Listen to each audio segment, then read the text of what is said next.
Now to a rare look inside North Korea from Jeffrey Fowle, the American father and evangelist held captive for nearly 6 months. He's speaking out for the first time since his release, revealing the surprising way he was treated, his fears about never getting out, and why he left that Bible behind. ABC's Bob Woodruff has our Sunday Spotlight. A homecoming in Ohio, nearly 6 months in the making. Jeffrey Fowle holding his 3 children for the first time since his release from detention in North Korea. Fowle had traveled to the isolated nation on a tourist visa and carrying a Bible. He'd come up with his own secret mission to leave the Bible in North Korea, even though his wife asked him not to do it. I was motivated by the stories I had heard of the severe persecution of the underground Christian church there. He was taken into state custody after he left the Bible in the bathroom of a club. The North Korean dictatorship prohibits religions not approved by the state. 2 guys came up and said, "Is this your Bible?" I said, "Yes." And they said, "Well, you'll come with us then." What did you tell them you were doing with that Bible?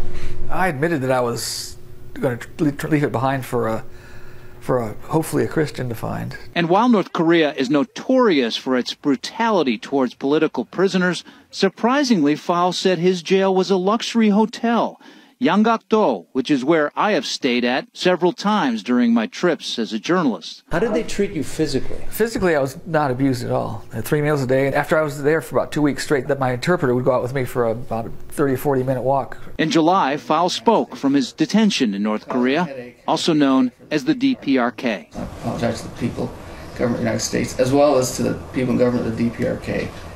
It's a headache for them, too. They wanted you to criticize the United States, the government, what we're doing to that one statement in there did include the United States and its hostile stance against the DPRK. Do you think the U.S. is hostile? No.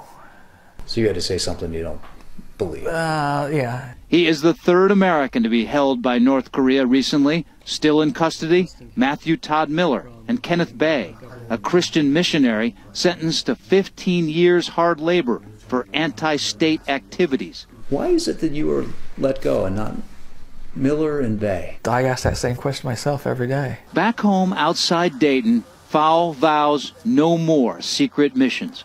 If you could do anything different, if you did this again, what would you do? Stay home. Maybe. And I don't recommend doing this. I don't recommend anybody sneaking across the border with a sack full of Bibles or tracts or anything else.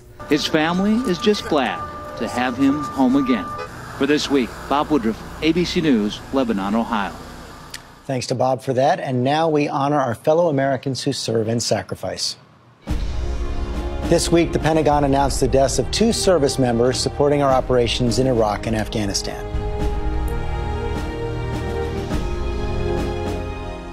And we'll be back after this from our ABC stations. We will all be back here Tuesday night, full coverage of all the election results, as we said, online all night long from 7 to 2 a.m. with a primetime special across the whole network at 10 Eastern. That's all for us right now. Thanks for sharing part of your Sunday with us. Check out World News tonight, and I'll see you tomorrow on GMA.